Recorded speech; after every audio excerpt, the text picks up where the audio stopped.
तो सिन्हा क्लासेस की ओर से नमस्ते। मैं प्रिंस सिन्हा आप सभी का स्वागत करना चाहूँगा हमारे इस नए चैनल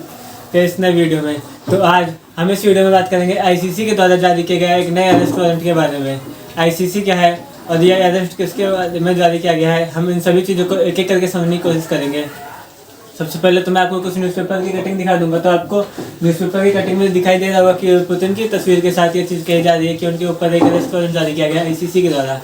आखिर ये आईसीसी क्या है और इसकी फुल फॉर्म क्या है? आईसीसी की फुल फॉर्म होती है इंटरनेशनल क्रिमिनल कोर्ट। आईसीसी ने जब अगर ये मान लीजिए अरेस्ट वारंट जारी किया, तो अगर मैं इसके रीज़न के बारे में बात करूँ तो इसका रीज़न केवल और केवल यही है कि जो यूक्रेन में से बच्चों को किडनैप करने का केस आ रहा है कि पुतिन जो है बच्चों को किडनैप करवा रहे हैं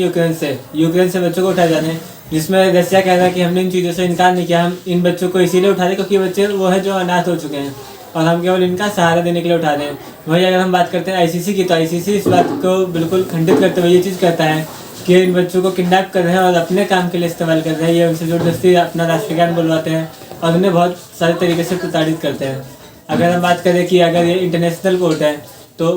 इनके ऑर्डर को तो सभी देशों को मानना चाहिए, तो हम ये भी पढ़ते हैं साथ ही साथ में। और आपको यहाँ पे न्यूज़पेपर की कटिंग में दिखाई भी देता होगा कि किस तरीके से पुतिन और शी जिनपिंग की अगले ही वीक मीटिंग है,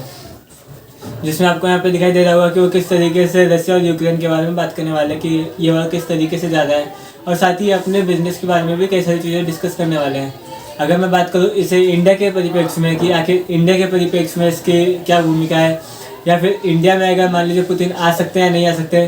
तो आपको क्योंकि हमें पता है कि G20 की मीटिंग है, अभी ये चीज़ पूरी पक्की नहीं हुई है कि पुतिन आएंगे ही आएंगे, लेकिन ये चीज़ें बताई जा रही है कि मोस्ट चांस है कि यहाँ पे पुतिन आ रहे हो। इसके बाद आपके मन में एक सवाल उठ सकता है कि अगर मान लो उनके ऊपर अरेस्ट वारंट जारी हुआ है, वो फिर भी बाकी इन देशों में आराम से घूम रहे हैं, चाइना में, इंडिया में, तो फिर ये इंटरनेशनल कोर्ट किस काम का है? या फिर अगर मान लीजिए इंटरनेशनल कोर्ट है, इन्होंने ये ऑर्डर दिया है, तो हम एक बार ये मान सकते हैं कि इंडिया और चाइना इनके दोस्त हैं, तो क्या अगर मान लीजिए पुतिन अमेरिका जाते हैं या फिर यूक्रेन जाते हैं तो ये देश उन्हें अरेस्ट करके आईसीसी के हवाले कर सकते हैं? तो इसका जवाब है नहीं। अब हम एक एक करके इन सभी रीजन के बारे में जानना शुरू करेंगे कि आखिर इनके क्या रीजन थे। आईसीसी जिसकी फुल फॉर्म है इंटरनेशनल क्रिमिनल कोर्ट, आपको यहाँ पे दिखाई दे रहा होगा कि इसमें 125 कंट्रीज काम करते हैं, या फिर मैं ये बात करूँ कि 125 कंट्रीज ऐसे हैं जो इसके मेंबर हैं। यहाँ पे आपको ए से लेकर जेड तक सारे के सारे नाम दिखाई दे रहे हो, लेकिन वहीं पे अगर हम एक बार नाम ध्यान से पढ़ते हैं तो हम देखते हैं कि किस तरीके से आई में हमारा इंडिया दिखाई नहीं दे रहा, और नहीं हमें आर में रशिया दिखाई दे रहा है, नहीं हमें यू के अंडर में, जब हम देखते हैं कि यू में कौन कौन से नाम है, तो नहीं हमें यू के अंदर हमें यूक्रेन या फिर यूएसए जैसे कंट्रीज दिखाई दे रहे हैं। तो यही रीज़न है कि इन देशों के कंट्रीज, या फिर मैं बात करूँ कि इन देशों की पुलिस अरेस्ट करके इन्हें आईसीसी को नहीं सौंप सकती। अब आपके मन में ज़रूर एक सवाल आ रहा होगा कि अगर मान लीजिए ये कंट्रीज की पुलिस अरेस्ट नहीं कर सकती, तो आईसीसी जब इतना बड़ा कोर्ट है, इंटरनेशनल लेवल का कोर्ट है, तो इनकी भी तो अपनी कोई पुलिस होगी या फिर इनकी भी तो कोई खुफिया एजेंसी होगी जो इनकी हेल्प कर सके। तो इसके लिए मैं आपको पीछे कटिंग की ओर आपका ध्यान लेके आना चाहूँगा, जहाँ पे आपको साफ दिखाई दे रहा होगा कि आईसीसी की ऐसी कोई भी पुलिस नहीं है। आईसीसी का कहना है कि हम केवल और केवल जो हमारे 125 मेंबर हैं उन्हीं के पुलिस में अपना काम करते हैं, या फिर यही पुलिस ऐसे है जो इन्हें कोऑपरेट करती है और इनके जितने भी आपके क्रिमिनल्स होते हैं इनके नज़र में ये उनको अरेस्ट करके आईसीसी को सौंप देती है। फिर आईसीसी में अलग अलग सज़ा के मुताबिक कि इनको कौन सी सज़ा दी जानी है वो सज़ा दी जाती है, इनकी सारी प्रॉपर्टी जब्त कर ली जाती है। और आपके मन में एक सवाल तो जरूरी आ रहा होगा कि क्या ऐसा पुतिन पहले इंसान है जिनके ऊपर ऐसे क्रिमिनल रिकॉर्ड आए हैं, या फिर क्या जैसे हमारे पुतिन घूम पा रहे हैं तो बाकी अगर किसी के ऊपर भी अगर ये ऑर्डर आ रहा है तो क्या वो भी इसी तरीके से घूम पाता है? तो इसके लिए मैं आपको यहाँ पे एक बार ध्यान लेके जाना चाहूँगा, और यहाँ पे आपको एक नाम दिखाई दे रहा होगा, ओमान हसन अहमद, और ये जो आपको तस्वीर दिखाई दे रही है,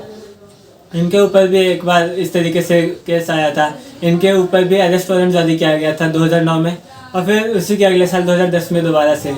लेकिन अगर हम बात करते हैं कि इसके ऊपर क्या एक्शन हो, तो इसके ऊपर अभी तक कोई एक्शन नहीं हुआ। ये आज भी मतलब कि पूरे ग्लोबली आराम से घूमता है, आराम से सफ़र करता है, लेकिन इसे कोई भी अरेस्ट नहीं करता या फिर इसे कोई भी आईसीसी को नहीं सौंपता, जिससे हमें पता चलता है कि ये जो हमारे आईसीसी के द्वारा अरेस्ट वारंट जारी किया गया है इसका कोई उतना खास फर्क नहीं ग्लोबली पड़ने वाला है, नहीं रशिया पे पड़ने वाला है। इसी कारण से अगर मैं आपको दोबारा से फर्स्ट वाली कटिंग पे लेके जाऊँ तो हम ये चीज़ देख पा रहे हैं कि किस तरीके से रशिया ने मतलब कि